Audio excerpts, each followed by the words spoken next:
এখন বাজে সকাল 8:30। তো আমরা বাসা থেকে বের হইছি, মার্কেটে যাব। আর এখানে আমার ম্যাডাম তার বাচ্চাকে ওর স্কুলে দিতে আসছে।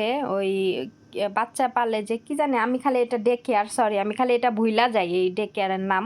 তো এটা হচ্ছে ওর ডে কেয়ার। তো ম্যাডামে গেছে বাচ্চা নিয়ে, আর ম্যাডামের ছোট মেয়ে, আমি গাড়িতে বসে আছি। তো এখানে বাচ্চা রেখে তারপরে হচ্ছে ওনার বড় বোনকে, ওনার মায়ের বাসায় যাবে, ওখান থেকে তার বড় বোনকে নিয়ে আমরা সব একসাথে মার্কেটে যাব। তো প্রথমে বলছিল বাচ্চা সাথে করে নিয়ে যাবে, পরে এত গরমে ভাবলো যে না, ওর সাথে করে নিয়ে যাওয়া যাবে না, কারণ ও এত বারবার গাড়ির থেকে নামবে, ঘুরে ঘুরে জিনিসপত্র কিনবে। শুধু আমি যে একা জিনিস কিনবো তা না, ম্যাডামের বড় বোনও কিনবে, এই জন্য পরে ভাইবা আবার বাচ্চা ডে কেয়ারে রেখে গেল।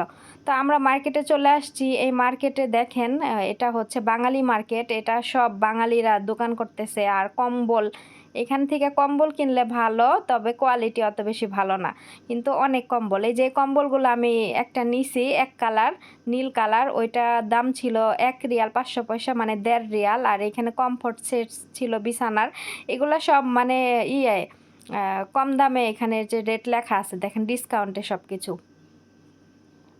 আসসালামু আলাইকুম, কেমন আছেন সবাই? তো আজকে তো মার্কেটে গেছিলাম, সকালে মার্কেট করছি, তারপরে হচ্ছে বাসায় এসে আমি হচ্ছে আর রান্না বান্না করার লাগে নাই, কারণ সকালে আমি চাল সব কিছু ভিজায় রেখে গেছিলাম। পরে আমার ম্যাডাম দেখলো যে না, এখন বাসায় গিয়ে রান্না বান্না করব, সমস্যা, এর জন্য আর রান্না বান্না করতে দেয় না, উনি খাবার কিনে নিয়ে আসছিল। তো আমি জিনিসপত্র কিনছি ঠিকই, কিন্তু আমার এবার জিনিসপত্র কিনা, এই যে ব্যাগ দুইটা অবশ্য আমার ভালো হয় নাই। দেখেন এই হ্যান্ড ব্যাগটা আমার একদমই পছন্দ হইতেছে না, বড় ব্যাগটা তারপরেও যদি কালারটা ভালো ছিল, কিন্তু এই হ্যান্ড ব্যাগটা আমি কিনে একদম মানে আমার ভালোই লাগতেছে না, কেমন জানি। আমার আবার যে জিনিস পছন্দ না হয় ওই জিনিস আমার মাথার ভিতরে বোঝার মতো হয়ে থাকে। মানে আমি ওই জিনিস আমার চোখের সামনে আমি দেখতে পারি না, এমন অবস্থা। তো ব্যাগটা দেখে আমার দম বন্ধ হয়ে আসতেছে। তো এই বড় ব্যাগটা যেমন তেমন, কালারটা সুন্দর ছিল। আর আমি এটা হচ্ছে ডিসকাউন্ট প্রাইসে কিনছিলাম বাঙালি মার্কেট থেকে। আপনারা তো দেখলেনই যে ওই মার্কেটে গেছিলাম।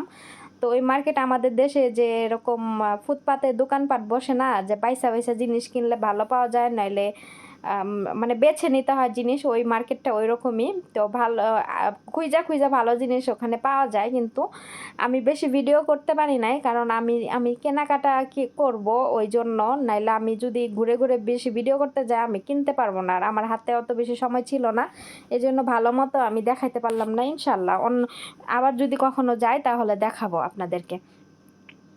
আর এইখানে আমি ব্যাগ কিনছি, লাকেজ, দেখেন লাকেজটা এটা ভালো হয়েছে, কিন্তু হ্যান্ড লাকেজটা ভালো হয় নাই। কিন্তু বড়টার এই লাকেজটার দাম ছিল 9 রিয়াল, কিন্তু আমি 8 রিয়াল দিয়ে কিনছি।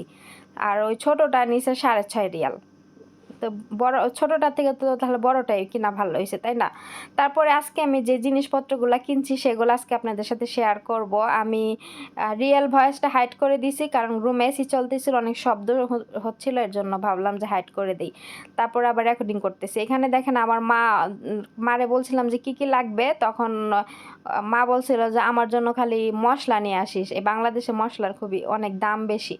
তো আমি এখানে 1 কেজি কিশমিশ, তারপরে গরম মশলার যে খালগুলা ওগুলা নিছি, তারপরে 1 কেজি যে জিরা, সব কিছু এখানে দাম সহ স্টিকারে লেখাই আছে। তারপরে এটা হচ্ছে 250 গ্রামের ওই যে কি বলে এটাকে, লবঙ্গ। তারপরে হচ্ছে 250 গ্রাম হচ্ছে গোলমরিচ।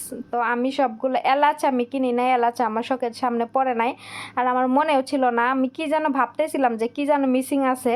তো পরে বাসায় আসার পরে আমার মা দেখাইছি এগুলা, তো আমার মা বলতেছে এলাচ তো কিনস না। আমি বলছি ও আচ্ছা, আমি তো এইটাই আমি ধ্যান করতেছিলাম যার কি যেন বাকি আছে। তো এই মশলাগুলো আমি কিনছি, আমি পাইকারি দোকান থেকে কিনছি। ম্যাডামরা অনেক কিছু কিনলো, পরে ভাবলাম যে এখান থেকে আমি নেই। তারপরে এই যে নেল কাটার একটা বক্স, এটাতে আপনি আপনার নেলের যত সমস্যা আছে, নেল পরিষ্কার থেকে শুরু করে ঘষা, সব কিছু এই বক্সের ভিতরে সব জিনিসগুলো আছে। আর একটা 3টা নেল কাটার কিনছি। আমার মা বলছিল যে ওইখান থেকে নেল কাটার কিনা নিয়ে আসিস, বাংলাদেশেগুলো অত বেশি ভালো না।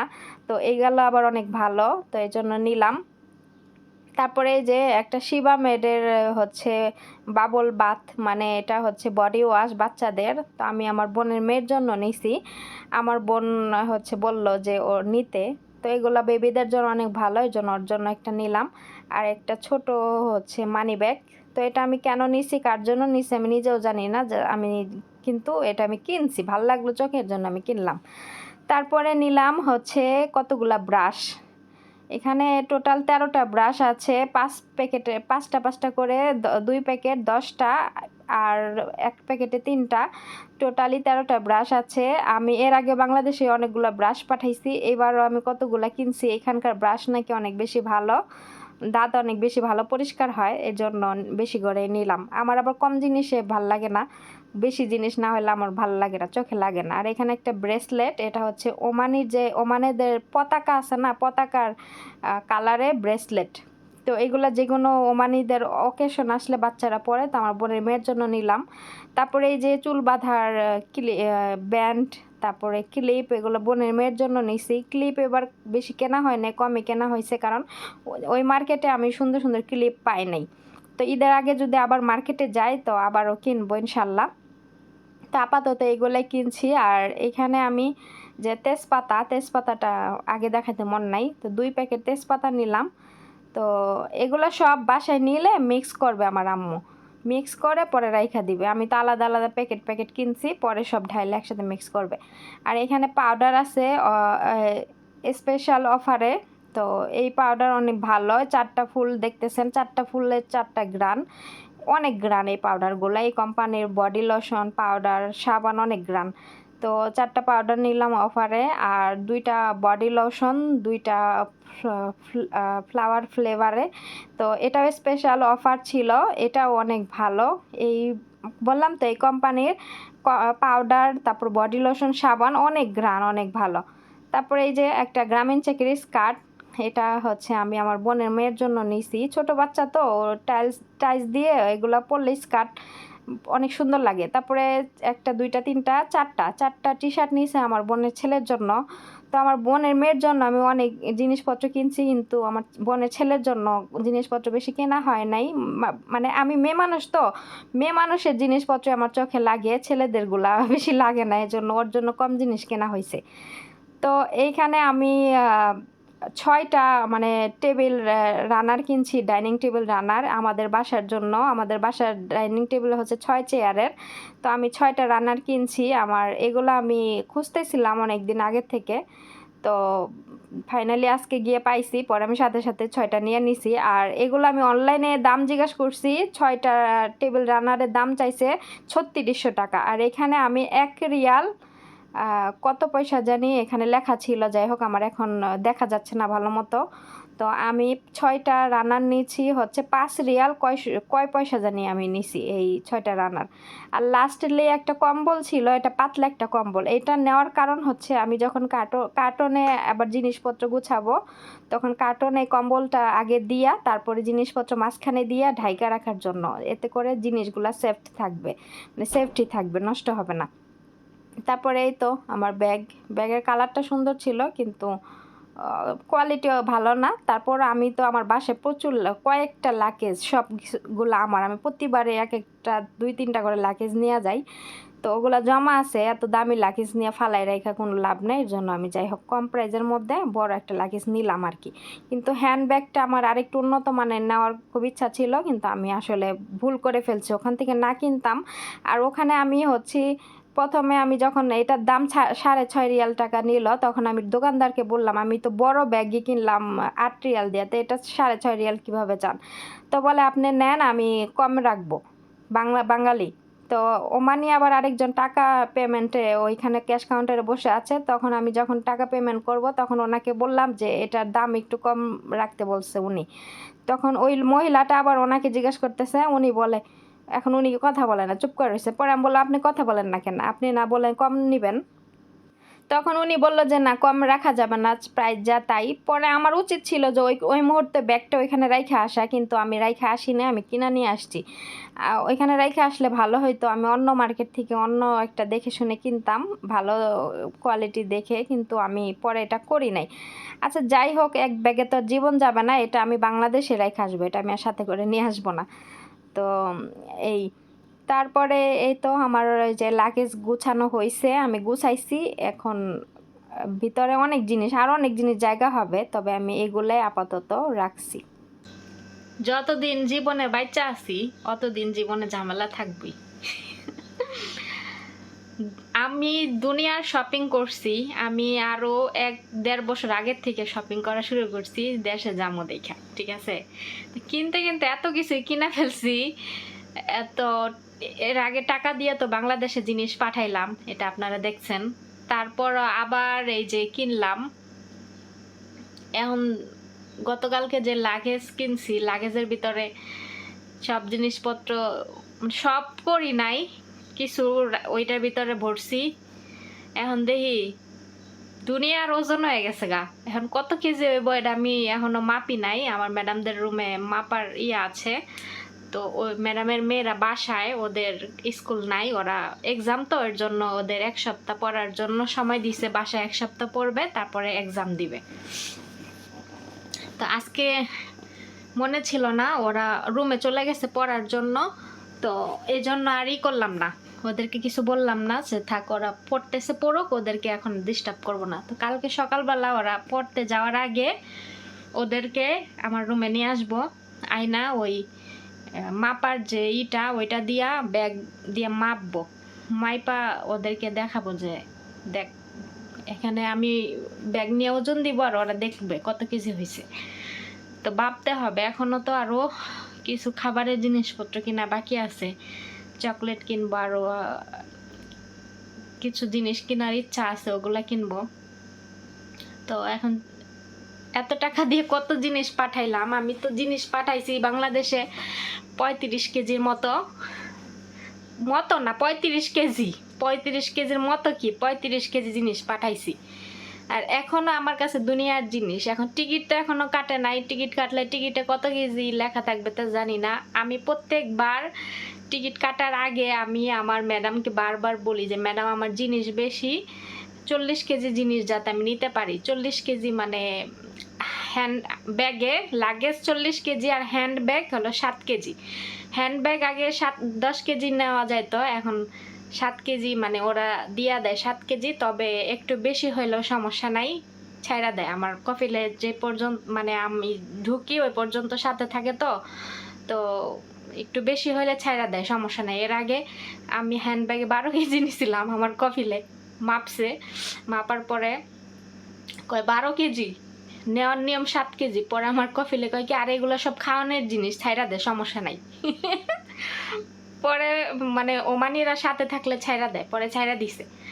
তো এগুলা আমি এখন মানে খালি কিনছি, এখন দেখি মাইপা দেখতে হবে, তারপরে বাকি জিনিস পরে কিনতে হবে। এখন টেনশনে আছি, টেনশনে তো ঘুমে আসে না, বুঝছেন। তো ব্লগও ভালো মতো করতে পারতেছি না এই বাড়িতে যাওয়ার ইসে। আবার আমার ম্যাডামে বলছে যে যেহেতু এখন লাগেজ কিনছি, জিনিসপত্র আমি এক এক করে যাতে সুন্দর মতো গুছায় রাখি। ওনারা আমাকে হয়তো বা ঈদের পরের দিন নাহলে একদিন পরে টিকিট কাটবে, আমি হয়তো ঈদের 2-3 দিন 4 দিন পরে আমি চলে যাব ইনশাল্লাহ। সবাই দোয়া করবেন আর সাথেই থাকবেন, ঠিক আছে। এটা ছিল শনিবারের সকালে, আমি শুক্রবারে যেহেতু বাসায় ছিলাম না সকালে, তো শুক্রবারে যে নাস্তাটা বানাইতাম সেটা আমি শনিবারে সকালে বানাইছি। আর শুক্রবারে আমরা যে সমুদ্রে ঘুরতে গেছিলাম এটা আপনারা ব্লগে দেখেছেন, তো এর জন্য শুক্রবারের নাস্তা বানানো হয় নাই, শনিবারে বানাচ্ছি। তো আমি খুব সকালে ঘুম থেকে উঠছি, উঠে নাস্তার জন্য আটাটা রেডি করে আমি রুমে চলে গেছিলাম। তারপরে হচ্ছে 40 মিনিট পর আবার রান্নাঘরে আইসা হচ্ছে আজকে লোলা বানাচ্ছি। তো আজকের লোলাটা দেখেন, প্রথমে কয়েকটা ভালো মতো ফুলে নাই, আর না ফুললে আমার এত মানে খারাপ লাগে, মানে দেওয়ার সাথে সাথে যেগুলো ফুলে যায় ওগুলো আমার মানে বানাইতে ভালো লাগে। আর এটা প্রথমে 2-3টা ভাজছি, ওই 2-3টা ফুলে নাই, তারপরে হচ্ছে ফুলছে। তো পরে বিরক্ত লাগতেছিল, একটা জিনিস বানানোর সময় যদি ভালো না লাগে কিন্তু খারাপ লাগে না। তারপরে আবার আজকে আমি ভাবছিলাম যে আমার ম্যাডামের বড় মেয়ে আছে, ও আবার এই লোলা নাস্তা করে না, ও প্রতিদিন যেদিন এই নাস্তা বানায় সেদিন ও কী করে, রুটি খায়। তো এজন্য আমি ভাবছিলাম যে ওর জন্য আমি 2টা পরোটা বানায় দিব এই আটা দিয়েই, কিন্তু পরে আমার আর মনে ছিল না, রাতে আমি ভাইবা ঘুমাইছিলাম। তো সকালবেলা আমি যে লোলার জন্য আটা করছি, পরে আমার আর মনে ছিল না যে ওর জন্য আমি 2টা পরোটা বানাবো, আমি সবগুলোই লোলা বানাই ফেলছি। তারপরে আমার পরে মনে হয়েছে আল্লাহ, ওর জন্য আমি পরোটা বানাইতে চাইছিলাম। অবশ্য আমি ওকে বলি নাই যে তোর জন্য আমি পরোটা বানাবো। আমি নিজে নিজেই ভাবছিলাম যে ওরে বলার দরকার নাই, আমি বানাবো, ও যখন নাস্তা ওরা নিতে আসবে ও দেখলে খুশি হবে, এই জন্য। আমি চাই যে এই বাসায় আমি কাজ করি, আমি প্রতিটা মানুষই খুশি থাকুক। তো সেই অনুযায়ী আমি ওদের পছন্দ মতো আমি এক একটা করি। যেমন ম্যাডামরা অনেক সময় অনেক খাবার খায়, তো ওই খাবারগুলো দেখা যাচ্ছে ফয়সালে খায় না। যে সিদ্ধ ডিম, এই সিদ্ধ ডিম ওরা খায়, কিন্তু ফয়সালে ডিম সিদ্ধ খায় না, ফয়সালে ডিম ভাজা খায়। তো আগে যখন ওদেরকে ডিম সিদ্ধ করে দিতাম তখন ফয়সালে খালি রুটি খাইতো। তো আমি একদিন ভাবলাম যে ওরা ডিম খাচ্ছে আর ফয়সালে খালি রুটি খাবে, এটা দেখতে কেমন লাগে না, এর জন্য আমি ওরে ডিম দুইটা ওর জন্য আলাদা ভাইজা দিছি। তারপর থেকে এখন ওরা যদি সিদ্ধ ডিম দিয়ে স্যান্ডউইচ খায়, আমি ফয়সালের জন্য আলাদা ডিম ভাজি। এটা কিন্তু আমাকে ওনারা কেউ বলে দেয় নাই, ম্যাডামও বলে নাই, আমি নিজের থেকে এটা করি। কারণ আমার ভিতরে একটা আছে, আমি আমার নিজের নিয়ে কাজ করি, কোনটা কখন করতে হবে, কোনটা করলে ভালো হয়, সেটা আমি আমার নিজের আইডিয়া দিয়ে আমি কাজ করি। তারপরে এই যে লোলা এখন এই যে একটু ফুলতেছে আর কি। অনেক সময় যখন আমি লোলা বানাই না, দেওয়ার সাথে সাথে অনেক সুন্দর বলের মতো ফুলে যায়। ওগুলা বানাইতেও ভালো লাগে, দেখতেও সুন্দর লাগে। আজকেরটা আবার একটু মানে কেন জানি ক্যারাবেরা করতেছিল, উল্টাপাল্টা করতেছিল, বুঝতেছিলাম না যে আজকে এত মানে চাপ দিয়ে ধরে রাখলে ফুলতেছিল। যাই হোক, আমি এক এক করে সবগুলা লোলা ভাইজা নিছি। এখন আমি হটপটে নিছি, হটপটের ভিতরে সবগুলা আমি রাখবো। এখানে আমি আজকে বেশি করে বানাইছি। আমার কফিলে গতবার ওনার জন্য 2টা রাখছিল, পরে উনি খায় নাই। না, খাইছে, খাওয়ার পর আরও লোলা খুঁজতেছে, পরে বলতেছে আর নাই। তো আজকে আবার বেশি বানাইছি, আজকে আবার ওনার জন্য 4টা রাখছে, আজকে আর উনি নাস্তাই করে নাই। আমি তো আপনাদেরকে বলছি ওনার অভ্যাসই এটা, যেদিন ওনার জন্য রাখা হয় সেদিন উনি খায় না, আর যেদিন ওনার জন্য না রাখা হয় সেদিন আইসা উনি ওই নাস্তা খুঁজে। ওনার এটা অভ্যাস। তো আজকের ভিডিও এ পর্যন্ত রাখতেছি। সবাই ভালো থাকবেন, সুস্থ থাকবেন, আল্লাহ হাফেজ।